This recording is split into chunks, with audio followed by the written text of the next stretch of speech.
उनके मन में लोभ नहीं है, पाप नहीं, परवाह नहीं, जग का सारा माल हड़प कर जाने की भी चाह नहीं। जो मिलता है अपने श्रम से उतना भर ले लेते हैं, बच जाता जो औरों के हित उसे छोड़ देते हैं। सीमाहीन गगन में उड़ते निर्भय विचरण करते हैं, नहीं कमाई से औरों की अपना घर में भरते हैं। तो इस कविता, ये जो अर्सी प्रसाद सिंह जी के द्वारा लिखा गया ये चिड़िया कविता का, इस पंक्ति में कवि कह रहे हैं कि निस्वार्थ और निर्दोष स्वभाव का यहाँ पे कवि चिड़िया का वर्णन कर रहे हैं। चिड़िया कैसे, पक्षियों का निस्वार्थ और निर्दोष स्वभाव उनका यहाँ पे वर्णन किए हैं। तो इस पंक्ति में कवि कह रहे हैं कि पक्षियों का मन में लोभ मोह ये सब नहीं होता है, उन्हें आवश्यकता से अधिक कुछ भी नहीं चाहिए। वे पाप नहीं करते, पाप नहीं, परवाह नहीं, जग का सारा माल हड़प कर जाने की भी चाह नहीं। तो वे पाप भी नहीं करते हैं, यानी छल कपट और हिंसा या गलत कामों से भी गलत कामों में लिप्त भी नहीं रहते। उन्हें इस बात की परवाह नहीं होती कि दुनिया क्या सोचती है। वे अपनी सहज जीवन शैली में संतुष्ट रहते हैं। उनके मन में दुनिया की सारी संपत्ति को हड़पने की कोई इच्छा नहीं होती। वे जितना जरूरी हो उतना ही लेते हैं। जो मिलता है अपनी श्रम से उतना भर ले लेते हैं, बच जाता जो औरों के हित में उसे छोड़ देते हैं। तो इस पंक्ति में जो कवि यहाँ पे जो उनके मन में लोभ नहीं है, पाप नहीं, परवाह नहीं, जग का सारा माल हड़प कर जाने की भी चाह नहीं। तो इस पंक्ति में कवि यहाँ पे लोभ, पाप और संग्रह की भावना से मुक्त होकर जीवन ही सच्चा और शांत जीवन होता है, इसी भाव का यहाँ पे संदेशा दे रहे हैं। पक्षियों का जीवन बहुत ही संतुलित है और सहज है और संतोषजनक है, क्योंकि वो कम में ही वो खुशी महसूस कर रहे हैं। वो ज़्यादा उनको चाह नहीं है, और जब भी अगर ज़्यादा कभी मिल जाता है तो वो उसको हड़पने के लिए भी चाह नहीं करते, वो हड़पते नहीं, और वो उसको हड़प के जाने की भी उसको लेके चले जाने का भी उनको चाह नहीं होता है। वो वहाँ पे छोड़ के चले जाते हैं। वहाँ पे उनका जो खाना अगर ज़्यादा होता है तो वहाँ पे उनको खाना छोड़कर किसी और के लिए वो छोड़ के जाते हैं। उनको भी ज़्यादा पाने के लिए भी कभी चाह नहीं होता। तो इसी से हमको शिक्षा मिलता है कि जीवन में सादगी, निर्दोषता और निस्वार्थपरता ही असली जीवन का मूल मंत्र है। तो यहाँ पे कवि इस कविता में ऐसे ही जीवन को लोभ, पाप और संग्रह की भावना से मुक्त होकर हमको सच्चा और शांत जीवन बिताना चाहिए। और पक्षियों का जीवन जैसे संतुलित, सहज और संतोषजनक है, ऐसे ही हमको भी ऐसे ही जीवन बिताना चाहिए। तो नेक्स्ट पंक्ति है, जो जितना है हमने अपने श्रम से उतना भर ले लेते हैं, बच जाता जो औरों के हित उसे छोड़ देते हैं। तो यहाँ पे पक्षियों के जो परिश्रमी, संतोषी और परोपकारी यहाँ पे स्वभाव कभी यहाँ पे इस पंक्ति में दर्शा रहे हैं कि पक्षी केवल उतना ही लेते हैं जितना उन्हें अपने परिश्रम से मिलता है, यानी वे मेहनत करते हैं और उसी में ही वो संतुष्ट रहते हैं। और यदि कुछ अधिक बच जाता है तो वे दूसरों के हित में वो उसको छोड़ देते हैं वहां पे, यानी वो संग्रह या लालच नहीं करते। तो इस बात में साझा करना कि संतोष रहना और निस्वार्थ से रहना, ये यहाँ पे पक्षियों से हमको सीखना चाहिए।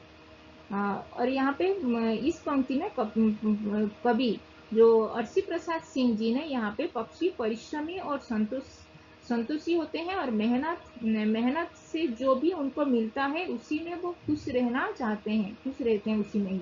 वो परोपकारी होते हैं, और वो जरूरत से भी ज्यादा अगर उनको मिलता है तो वो दूसरों के हित में वो उसको छोड़ देते हैं। यह हमें स्वावलंबी और सहयोग की भावना यहाँ पे सिखा रहा है। तो इस पंक्ति में कभी यहाँ पे पक्षियों का परिश्रमी, संतोषी भावना और परोपकारी और निस्वार्थ पर होकर वो सहयोग का भावना यहाँ पे हमको पक्षियों से सीखना चाहिए।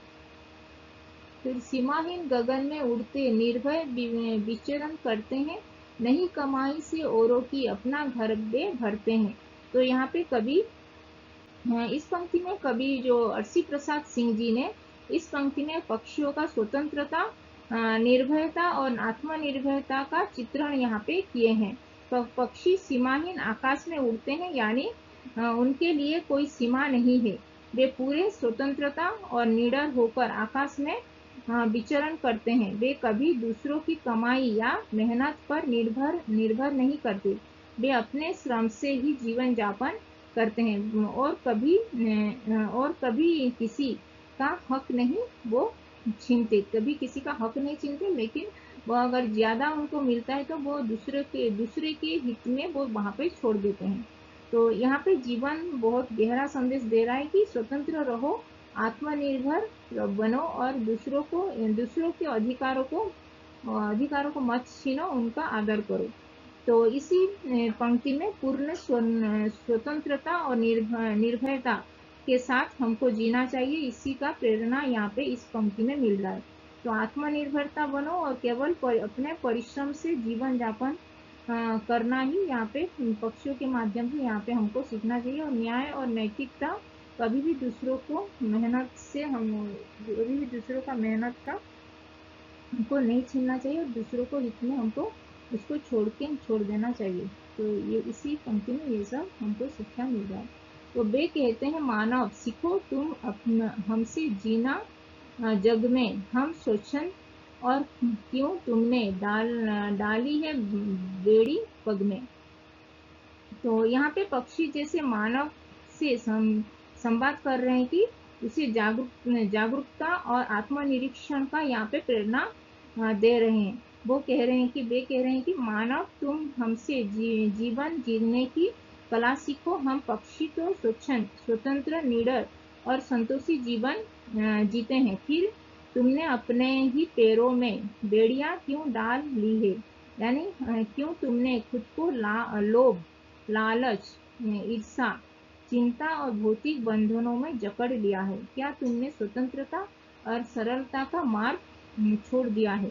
तो इस गहन यहाँ पे कवि अर्सी प्रसाद सिंह जी ने यहाँ पे कवि संदेश दे रहे हैं इस कविता के पंक्ति के माध्यम से कि पक्षी जैसे छोटे जीव भी हमको जीवन की बड़ी सीख हमको यहाँ पे दे रहे हैं। तुम देखो हमको कितने फिर अपनी सोने की काड़ियां तोड़ो, ओ मानव तुम मानवता से द्रोह भावना को छोड़ो।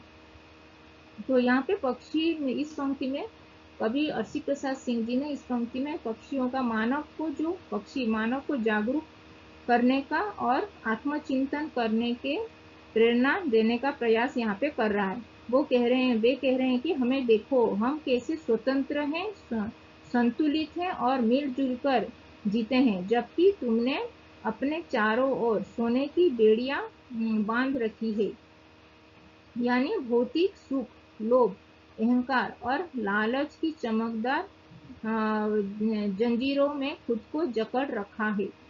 तो यहाँ पे मानव से वो कह रहे हैं कि कवि, तो तुम मानव होकर भी मानवता, यहाँ पे चिड़िया मानव को कह रहा है कि वो मानव देखो, यहाँ पे मानव होकर भी तुम मानवता से द्रोह यानी कि विद्रोह, यहाँ पे विरोध, अपना अन्याय, हिंसा कर रहे हो और उसको अब इसे छोड़ दो। यानी कि मानव को ये कह रहे हैं कि तुम यहाँ पे विरोध, अन्याय, हिंसा को छोड़ दो और अब अच्छा मार्ग पर चलो।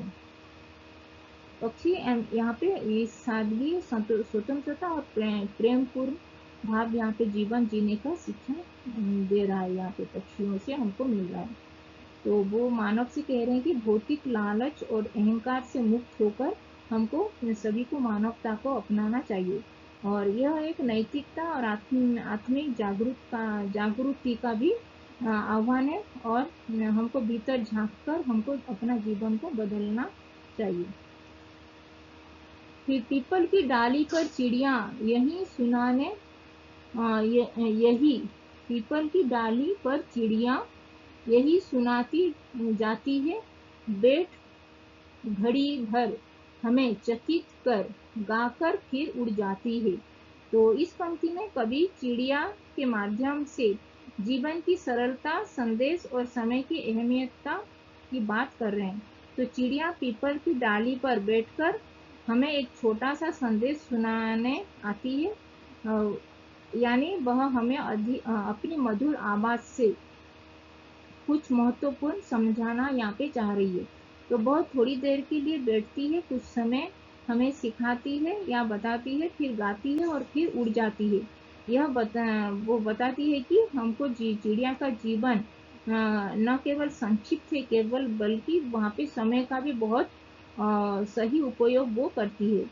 हाँ, यहाँ पे इस पंक्ति में वो कवि दर्शा रहे हैं कि हम भी अपनी जिंदगी में जो जीवन में संसार के बंधनों से मुक्त होकर सरलता और सच्चाई के साथ अपना समय बिताएं और दूसरे के जीवन में भी एक सकारात्मक छाप छोड़े।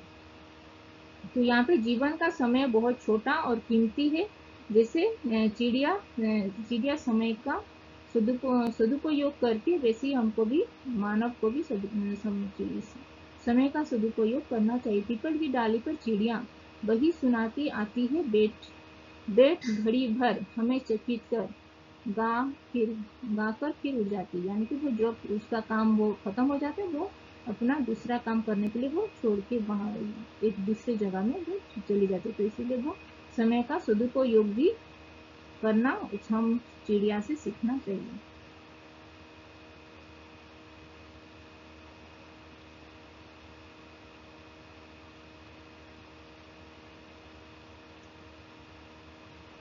तो ये था चिड़िया, जो अर्शी प्रसाद सिंह जी के द्वारा लिखा गया चिड़िया कविता का ये भावार्थ। तो यहाँ पे कुछ शब्द के अर्थ जानने में अगर प्रॉब्लम हो रहा है तो कमेंट में लिख सकते हैं। और अभी तक चैनल को सब्सक्राइब नहीं किए हो तो हिंदी पाठमाला विथ ममता चैनल को सब्सक्राइब कर देना और इस वीडियो को भी लाइक और शेयर कर देना। तो धन्यवाद, थैंक यू।